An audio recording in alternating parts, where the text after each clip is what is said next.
रघुराज प्रताप राजा भैया की कहानी जो है कोर्ट तक पहुंच गई है और ऐसे में पूरा क्या मामला रहा है, अक्षय प्रताप जी जो एमएलसी भी हैं और राजा भैया के भाई भी हैं, उनसे हम पूछते हैं इस पूरे मसले को लेकर क्या आरोप प्रत्यारोप का जो दौर चल रहा है उसमें सच्चाई क्या है। अक्षय जी, जिस तरीके से ये पूरा मामला शुरू हुआ, आखिर वजह क्या थी जो तलाक तक ये बातें पहुंच गई हैं और लगातार जो है अब और भी आरोप आगे आ गए हैं इसमें। देखिए, तलाक आदरणीय राजा भैया ने 29 साल बाद दाखिल किया है और तलाक आदमी ऐसे नहीं देता, कुछ ना कुछ कारण होता है। जब सर के ऊपर पानी जाता है तभी आदमी ऐसी स्थिति 29 साल की उम्र में तो तभी देगा जब, और बच्चे जब बालिग हो गए, जब बच्चे बालिग हो गए तब उन्होंने दिया। घर में उनकी ऐसी हरकतें थी। इतना समय 29 साल लग गया, क्या वजह थी क्या? हमने कहा ना कि उन्होंने बहुत धैर्य का परिचय दिया, धैर्य का परिचय देते हुए फेस करते रहे। फेस करते हुए जब बच्चे बड़े हो गए, जब बालिग हो गए, बच्चे अपनी अपनी जगह पे हो गए, कॉलेज में चले गए, तब उन्होंने ये स्टेप लिया कि जो है, और जो उन्होंने आरोप लगाए हैं, जहाँ तक तो आरोप तो उनके निराधार है। क्योंकि राजा भैया ने जब दाखिल किया उसके बाद कोर्ट ने 2 बार उनको नोटिस दिया। उसमें 4-5 महीने के समय, 3-4 महीने का समय रहा। उसके बाद जब तीसरी नोटिस उनको गई तब उन्होंने जवाब दिया। जब कोई जवाब सोच समझ के दिया जाता है तो उसको ये माना जाता है कि प्लान बी पे दिया जा रहा है। और कोई महिला कोई जो है कुछ भी हो जाए अपनी सगी बहन पे आरोप नहीं लगाएगी, जिस तरीके से उन्होंने अपनी सगी बहन पे आरोप लगाए हैं। किस चीज़ का आरोप? अरे, संबंधों का आरोप लगाया है उन्होंने। अभी आप जब एक निजी चैनल में कल न्यूज में हमने देखा जी। तब हमको पता चला कि सगी बहन पे उन्होंने आरोप लगाया ना। और सगी बहन पे सगी बहन लगाए आरोप तो आप समझ सकते हैं क्या स्थिति होगी ना। उनके घर में 4 बहनें हैं। 4 बहनों में 2 का तलाक हो चुका है, तीसरी का चल रहा है। तो मानसिक बीमारी का वो है। उनकी जो दादी नानी थी उनको भी मानसिक बीमारी थी, उनके फादर को भी, और उनकी बड़ी बड़ी बहन का इसी ग्राउंड पे ही तलाक हुआ है।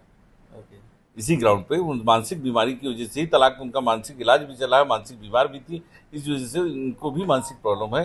तब ये स्थिति आई। जब जो कह रहे हैं कि साहब तलाक नहीं देंगे, तलाक नहीं देंगे, तो उस घर को गंदा क्यों कर रही? उस घर का एक अपना पहचान रही है, उस परिवार की एक अपनी पहचान रही है।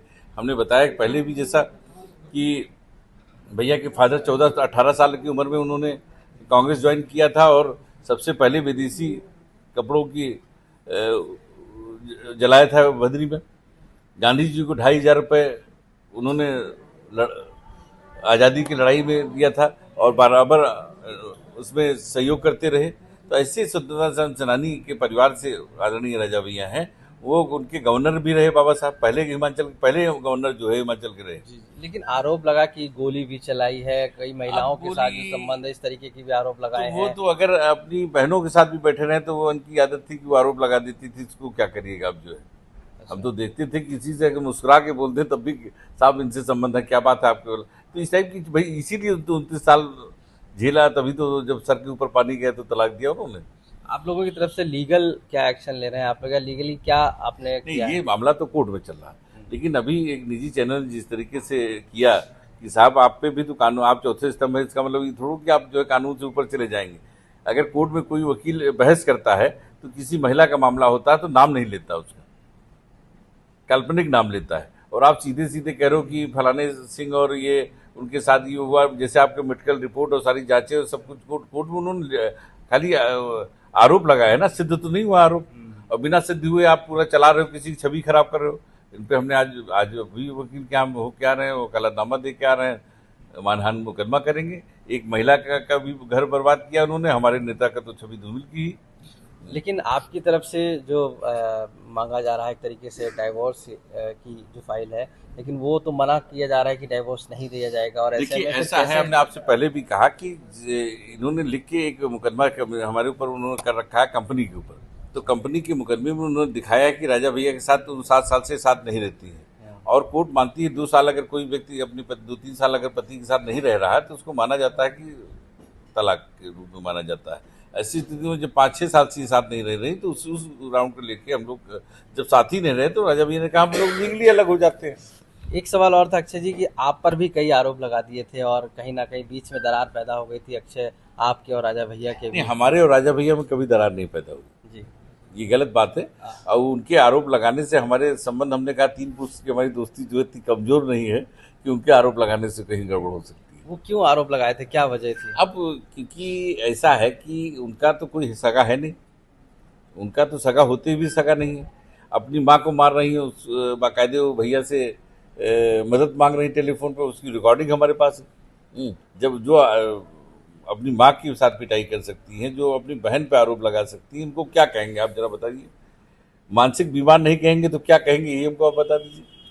अब चूंकि बच्चे भी हैं राजा भैया के, क्या बस सोचना है उनका? चूंकि जो विवाद है वो अब बहुत बड़े लेवल पर गया है, तो क्या बच्चों का क्या कहना है और अब आगे आप लोग क्या चाहते हैं और क्या होना है?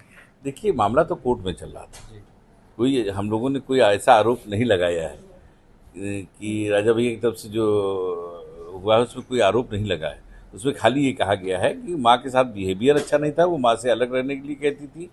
और दूसरा उन्होंने कहा था कि जो है क्योंकि 7 साल से एफिडेविट है और नहीं तो उसकी वजह से हम अलग हैं। अच्छा, तो अभी अब फाइनल लीगल आगे क्या इसमें आप लोग ये तो कोर्ट में मामला चल रहा था, ये तो बीच में ये सब चीज़ें आई, तो उसका आपके माध्यम से हम कहना कि ये स्थिति है कि ये सब आरोप गलत है।